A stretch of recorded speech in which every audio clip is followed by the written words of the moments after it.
माँ चंडिका देवी को नमस्कार है। मार्कंडेय जी ने कहा, हे पितामह, जो इस संसार में परम गोपनीय तथा मनुष्यों की सब प्रकार से रक्षा करने वाला है और जो अब तक आपने दूसरे किसी के सामने प्रकट नहीं किया हो, ऐसा कोई साधन मुझे बताइए। ब्राह्मण, ऐसा साधन तो एक देवी का कवच ही है, जो गोपनीय से भी परम गोपनीय, पवित्र तथा संपूर्ण प्राणियों का उपकार करने वाला है। महामुने, उसे श्रवण करो। प्रथम नाम शैलपुत्री है, दूसरी मूर्ति का नाम ब्रह्मचारिणी है, तीसरा स्वरूप चंद्रघंटा के नाम से प्रसिद्ध है, चौथी मूर्ति को कुष्मांडा कहते हैं, पांचवी दुर्गा का नाम स्कंद माता है, देवी के छठे रूप को कात्यायनी कहते हैं, सातवां कालरात्रि और आठवां स्वरूप महागौरी के नाम से प्रसिद्ध है, नौवीं दुर्गा का नाम सिद्धिदात्री है। ये सब नाम सर्वज्ञ महात्मा वेद भगवान के द्वारा ही प्रतिपादित हुए हैं। जो मनुष्य अग्नि में जल रहा हो, रणभूमि में जो शत्रुओं से घिर गया हो, विषम संकट में फंस गया हो तथा इस प्रकार भय से आतुर होकर जो माँ भगवती दुर्गा की शरण को प्राप्त हुए हों, उनका कभी कोई अमंगल नहीं होता। युद्ध समय संकट में पड़ने पर भी उनके ऊपर कोई विपत्ति नहीं दिखाई देती, उनको शोक, दुख और भय की प्राप्ति नहीं होती। जिन्होंने भक्तिपूर्वक देवी का स्मरण किया है, उनका निश्चय ही अभ्युदय होता है। देवेश्वरी, जो तुम्हारा चिंतन करते हैं, उनकी तुम निसंदेह रक्षा करती हो। चामुंडा देवी प्रेत पर आरूढ़ होती है, वाराही भैंसे पर सवारी करती है, माँ इंद्री का वाहन ऐरावत हाथी है, माँ वैष्णवी देवी गरुड़ पर ही अपना आसन जमाती है, माँ माहेश्वरी वृषभ पर आरूढ़ होती है, माँ कौमारी का वाहन मयूर है, भगवान विष्णु की प्रियतमा माँ लक्ष्मी देवी कमल के आसन पर विराजमान है और हाथों में कमल धारण किए हुए हैं। वृषभ पर आरूढ़ माँ ईश्वरी देवी ने श्वेत रूप धारण कर रखा है। माँ ब्राह्मणी देवी हंस पर बैठी हुई है और सब प्रकार के आभूषणों से विभूषित है। इस प्रकार ये सभी माताएं सब प्रकार की योग शक्तियों से संपन्न हैं। इनके सिवा और भी बहुत सी देवियां हैं जो अनेक प्रकार के आभूषणों की शोभा से युक्त नाना प्रकार के रत्नों से सुशोभित हैं। ये संपूर्ण देवियां क्रोध में भरी हुई हैं और भक्तों की रक्षा के लिए रथ पर बैठी हुई दिखाई देती हैं। ये शंख, चक्र, गदा, शक्ति, हल और मुसल, पेटक और तोमर, परशु तथा पाश, कुंत, त्रिशूल एवं उत्तम सारंग, धनुष आदि अस्त्र शस्त्र अपने हाथों में धारण करती है। दैत्यों के शरीर का नाश करना, भक्तों को अभयदान देना और देवताओं का कल्याण करना, यही इनके शस्त्र धारण करने का उद्देश्य है।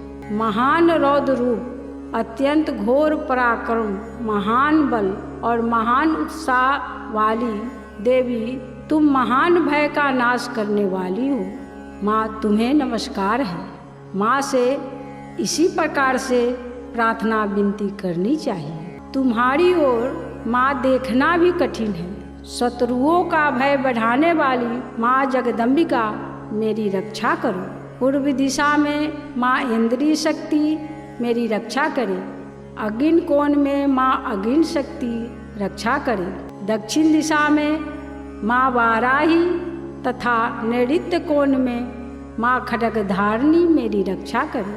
पश्चिम दिशा में माँ वारुणी और वायव्य कोण में मृग पर सवारी करने वाली देवी मेरी रक्षा करे। उत्तर दिशा में माँ कौमारी और ईशान कोण में माँ शूलधारिणी मेरी रक्षा करे। माँ ब्रह्मानी तुम ऊपर की ओर से मेरी रक्षा करो और माँ वैष्णवी देवी नीचे की ओर से मेरी रक्षा करे। इस प्रकार 100 को अपना वाहन बनाने वाली माँ चामुंडा देवी 10 दिशाओं में मेरी रक्षा करे। जया आगे से, माँ विजया पीछे की ओर से मेरी रक्षा करे। वाम भाग में माँ आजिता और दक्षिण भाग में माँ अपराजिता मेरी रक्षा करे। माँ उदोतनी शिखा की रक्षा करे। माँ उमा मेरे मस्तक पर विराजमान होकर रक्षा करे। ललाट में माँ मालाधरी रक्षा करे और माँ यशस्विनी देवी मेरी भौं का संरक्षण करे। भौं के मध्य भाग में माँ त्रिनेत्रा और नथनों की माँ यमघंटा देवी रक्षा करे। दोनों नेत्रों के मध्य भाग में शंखनी और कानों में माँ द्वारवासिनी रक्षा करे। माँ कालिका देवी कपोलों की तथा भगवती माँ शांकरी कानों के मूल भाग में रहकर रक्षा करे। नासिका में सुगंधा और ऊपर के ओठ में माँ चर्चिका देवी रक्षा करे। नीचे की ओठ में माँ अमृत कला और जिह्वा में माँ सरस्वती रक्षा करे। माँ कौमारी दांतों की और माँ चंडिका कंठ प्रदेश की रक्षा करे। माँ चित्रघंटा गले की घाटी और महामाया तालू में रहकर रक्षा करे। माँ कामाक्षी ठोड़ी की और माँ सर्वमंगला मेरी वाणी की रक्षा करे। माँ भद्रकाली ग्रीवा में और माँ धनुर्धरी पृष्ठ वंश मेरुदंड में रखकर रक्षा करे। कंठ के बाहरी भाग में माँ नीलग्रीवा और कंठ की नली में माँ नलकूबरी रक्षा करे। दोनों कंधों में खड्गनी और दोनों भुजाओं की माँ वज्रधानी रक्षा करे। दोनों हाथों में माँ दंडनी और अंगुलियों में माँ अंबिका रक्षा करे। माँ शूलेश्वरी नखों की रक्षा करे। माँ कुलेश्वरी कुच्छी पेट में रहकर रक्षा करे। महादेवी दोनों स्तनों की और शोक विनाशिनी देवी मन की रक्षा करे। माँ ललिता देवी हृदय में और माँ शूलधारिणी उदर की रक्षा करे। नाभि में माँ कामनी और गुभाग की माँ गुहेश्वरी रक्षा करे। माँ पूतना और कामिका लिंग की रक्षा और महिषवाहिनी गुदा की रक्षा करे। माँ भगवती कटी भाग में और माँ विंध्यवासिनी घुटनों की रक्षा करे। संपूर्ण कामनाओं को देने वाली माँ महाबला देवी दोनों पिंडलियों की रक्षा करे। नारसिंगी दोनों घुटियों की और तेजसी देवी दोनों चरणों की पृष्ठ भाग की रक्षा करे। माँ श्री देवी पैरों की अंगुलियों में और तलवासिनी पैरों के तलुओं में रखकर रक्षा करे। अपनी दाढ़ों के कारण भयंकर दिखाई देने वाली माँ दंष्टा कराली देवी नखों की और माँ ऊर्ध्वकेशनी देवी केशों की रक्षा करे। रोमावलियों के छिद्रों में माँ कौवेरी और त्वचा की माँ बागेश्वरी देवी रक्षा करे। माँ पार्वती देवी रक्त, मज्जा, वसा, मांस, हड्डी और मेद की रक्षा करे। आंतों की माँ कालरात्रि और पित्त की माँ मुक्तेश्वरी रक्षा करे। मूलाधार आदि कमल केशों में माँ पद्मावती देवी और कफ में माँ चूड़ामणि देवी स्थित होकर रक्षा करे। नख के तेज की माँ ज्वालामुखी रक्षा करे। जिसका किसी भी अस्त्र से भेदन नहीं हो सकता, वह माँ अभेदा देवी शरीर के समस्त संधियों में रहकर रक्षा। ब्रह्मानी आप मेरी बीर्ज की रक्षा करें। माँ छतेश्वरी छाया की तथा माँ धर्मधारिणी देवी मेरे अहंकार, मन और बुद्धि की रक्षा करें। हाथ में वज्र धारण करने वाली वज्रहस्ता देवी मेरे प्राण, अपान, व्यान, उदान और समान वायु की रक्षा करें। कल्याण से शोभित होने वाली माँ भगवती कल्याण शोभना मेरे प्राण की रक्षा करे। रस, रूप, गंध, शब्द और स्पर्श इन विषयों का अनुभव करते समय माँ योगिनी देवी रक्षा करे तथा सतोगुण, रजोगुण और तमोगुण की सदा नारायणी देवी रक्षा करे। माँ वाराही आयु की रक्षा करे, माँ वैष्णवी धर्म की रक्षा करे तथा माँ चक्रिणी चक्र धारण करने वाली देवी यश, कीर्ति, लक्ष्मी, धन तथा विद्या की रक्षा करे। माँ इंद्राणी आप मेरे गोत्र की रक्षा करें। माँ चंडिके तुम मेरे पशुओं की रक्षा करो। माँ महालक्ष्मी आप मेरे पुत्रों की रक्षा करें और माँ भैरवी आप मेरी पत्नी की रक्षा करें। मेरे पति की माँ सुपथा तथा मार्ग की माँ क्षेमकरी देवी रक्षा करे। राजा के दरबार में माँ महालक्ष्मी रक्षा करे तथा सब ओर से व्याप्त रहने वाली माँ विजया देवी संपूर्ण भयों से मेरी रक्षा करे। देवी जो स्थान कवच में नहीं कहा गया है वह सब रक्षा से रहित है, वह सब आपके द्वारा सुरक्षित हो, क्योंकि आप विजयशालिनी और पापनाशनी हो। यदि अपने शरीर का भला चाहें तो मनुष्य बिना कवच के कहीं एक पग भी न जाए। कवच का पाठ करके ही यात्रा करे। कवच के द्वारा सब ओर से सुरक्षित मनुष्य जहाँ जहाँ भी जाता है वहाँ वहाँ उसे धन लाभ होता है। संपूर्ण कामनाओं की सिद्धि करने वाली विजय की प्राप्ति होती है। वह जिस जिस अभीष्ट वस्तु का चिंतन करता है उसको निश्चय ही प्राप्त कर लेता है।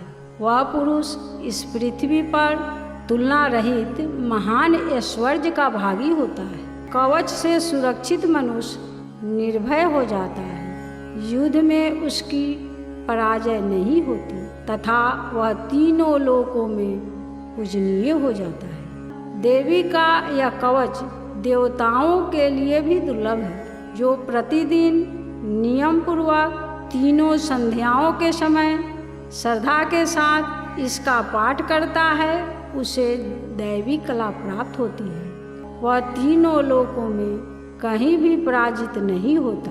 इतना ही नहीं, वह अपमृत्यु रहित हो 100 से भी अधिक वर्षों तक जीवित रहता है। मकड़ी, चेचक और कोढ़ आदि उसकी संपूर्ण व्याधियाँ नष्ट हो जाती है। कनेर, भांग, अफीम, धतूरे आदि का स्थावर विष, सांप और बिच्छू आदि के काटने से चढ़ा हुआ जंगम विष तथा अहीफेन और तेल के संयोग से आदि से बनने वाला कृत्रिम विष, ये सभी प्रकार के विष दूर हो जाते हैं, उनका कोई भी असर नहीं होता। इस पृथ्वी पर मारन, मोहन आदि जितने भी अभिचारिक प्रयोग होते हैं तथा इस प्रकार के मंत्र यंत्र होते हैं वे सब इस कवच को हृदय में धारण कर लेने पर उस मनुष्य को देखते ही नष्ट हो जाते हैं। यही नहीं, पृथ्वी पर विचरने वाले ग्राम देवता, आकाशचारी, देव विशेष, जल के संबंध से प्रकट होने वाले गण, उपदेश मात्र से सिद्ध होने वाले निम्न कोटि के देवता, अपने जन्म से साथ प्रकट होने वाले देवता, कुल देवता, माला, ढाकनी, शाकनी, अंतरिक्ष में विचरने वाली अत्यंत बलवती भयानक डाकनियाँ, ग्रह, भूत, पिशाच, यक्ष, गंधर्व, राक्षस, बेताल, कुष्मांड, भैरव आदि अनिष्टकारक देवी देवता भी हृदय में कवच धारण किए हुए रहने पर उस मनुष्य को देखते ही भाग जाते हैं। कवचधारी पुरुष को राजा से सम्मान की वृद्धि प्राप्त होती है। वह कवच मनुष्य के तेज की वृद्धि करने वाला और उत्तम है। कवच का पाठ करने वाला पुरुष अपनी कीर्ति से विभूषित भूतल पर अपने सुजस से साथ साथ वृद्धि को प्राप्त होता है। जो पहले कवच का पाठ करता है उसके बाद सप्तशती चंडी का पाठ करता है, उसकी जब तक वन, पर्वत और काननों सहित यह पृथ्वी टिकी रहती है तब तक यहाँ पुत्र पौत्र आदि संतान परंपरा बनी रहती है। देह के अंत होने पर वह पुरुष भगवती महामाया के प्रसाद से नित्य परम पद को प्राप्त होता है। जो देवताओं के लिए भी दुर्लभ है। वह सुंदर दिव्य रूप धारण करता है और कल्याण शिव के साथ आनंद का भागी होता है। इति श्री दिव्या कवचम नमः चंडिकायै।